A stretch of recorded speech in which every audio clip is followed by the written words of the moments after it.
Welcome to the deep dive. We often hear about ancient mysteries like Amelia Earhart or D.B. Cooper, these enduring puzzles. But today, we're diving into something different ancient mysteries, proper ancient ones that are maybe less famous, but honestly just as mind-boggling. We've got some fascinating source material lined up, our mission, to unpack 10 ancient conundrums that often don't make the headlines, giving you a fresh look at the ancient world. Okay, let's unpack this. Yeah, and what's really compelling about these specific examples is how much they challenge our assumptions about what ancient people could actually do, their knowledge, their capabilities. It's not just what happened here, it's the how and the why that really make you think. Layers upon layers of mystery. Exactly. And here's where it gets really interesting. Let's start with some structures, monumental stuff that makes you wonder, how on earth did they do that? Yeah. First stop, Greece. The Helionikon Pyramid in Argolis. Now, when you think pyramids, you usually think Egypt, right? But this one, Yeah. this was different. Oh, absolutely. And here's the kicker.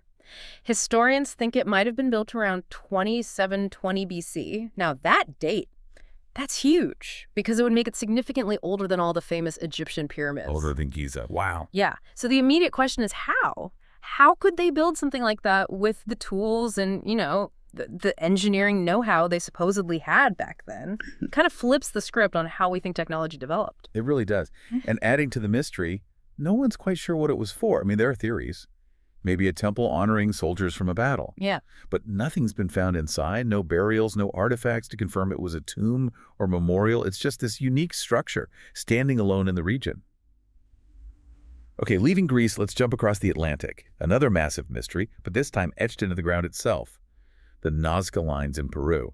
You could almost compare them to modern crop circles as a starting point, but these are ancient, vast lines in the desert. Ancient is right. They're dated somewhere between 500 BC and AD 500. And we're talking over 100 huge glyphs, easily seen from the air. Shapes like humans, birds, monkeys, fish, even a jaguar. The precision is just stunning, especially when you consider they were made by people who presumably couldn't fly. That's the bit that gets me. Why create these enormous designs best viewed from above? The theories are all over the place, aren't they? Religious value, maybe? Directions for sailors or travelers? Or maybe even some kind of warning system? This raises an important question. Why go to such incredible lengths for something? Well, something we still don't fully understand. It's a profound question about their worldview, their priorities. And staying in South America, let's shift from Nazca to another set of mysterious lines, maybe less famous, but even bigger. The Sajama lines in Bolivia. These were really brought to light by an explorer, Aimé Felix Schiffley, back in 1932. Right, and the scale here is just staggering. We're talking thousands of lines. Each one is maybe 1 to 3 meters wide, but they cover nearly 8,700 square miles. That makes it one of the largest archaeological sites in the world, period. It's this incredibly intricate web connecting points across this vast landscape. And like Nazca, the big questions remain. Yeah. Why? What was the purpose? How did they make them so incredibly straight over such distances, and how have they lasted this long? It's just, astounding. The preservation is remarkable. Okay, moving from lines on the land to, well, perfectly round objects. Let's talk about the De Delta stone spheres in Costa Rica. These were found back in the 1940s, kind of accidentally, by the United Fruit Company clearing jungle. Yeah, and they vary quite a bit in size. Some are small, just a few centimeters across. Others are huge, maybe 1 or 2 meters in diameter, weighing up to 16 tons. But the real mystery, the core of it, is their shape. They're almost perfectly spherical. How did an ancient culture achieve that kind of manufacturing precision? That's the puzzle. Exactly, that precision. How they get them so smooth, so round. How long did that take? And again, what were they for? Plus, many have been moved from where they were originally found, which just adds another layer of confusion about their context. 16 tons. Perfectly round. Just imagine trying to make one, let alone move it. Without modern machinery, it's baffling. All right, next let's head to Malta. There's this unique underground labyrinth there, the Hypogeum of El Saflieni. It was discovered in 1902. And this place is incredibly old. It was in use from about 4000 BC right up to 2500 BC. What makes it really stand out is that it's the only preserved underground labyrinth from that era still existing in Europe. It has 3 levels, all carefully carved out of the rock, and some parts are even ornately painted. A real feat of subterranean work. But here's a detail that just blows my mind. There's a room called the Oracle Chamber. Apparently, if you speak in a normal voice in there, the sound is amplified like 100 times. It can be heard throughout the entire structure. So what does this all mean for ancient sound engineering? Was that intentional? Or just a really, really weird accident of construction? It's hard to say for sure, but it definitely makes you wonder if they understood acoustics in a way we don't fully appreciate. Okay, from underground Malta, let's dive underwater off the coast of Japan to the Yonaguni Monument, sometimes called the Japanese Atlantis. Mm. Divers found this back in 1995 off Yonaguni-jima Island. And the estimates put its age at, well, at least 5,000 years old. Now, initially, the debate was whether it was just natural rock formations, shaped by currents and geology. But there's compelling evidence against that. You see things like perfect right angles, very straight lines, stone gateways, even what look like carved stairways and paved stone streets. It looks artificial. Right. So maybe not a mythical lost city in the Atlantis sense, but the likely explanation is that it was a city probably inhabited by the ancient Jomon people of Japan. And then rising sea levels after the last ice age just submerged it. The preservation underwater is amazing, but it also makes it incredibly difficult to study properly, a real challenge for archaeology. Absolutely. Underwater archaeology is tough at the best of times. Okay, let's shift focus a bit. We've looked at structures and objects. Now let's delve into mysteries around ancient thought, language, and human stories. Everyone knows the giant statues on Easter Island, the Moai, but there's something else there, just as baffling.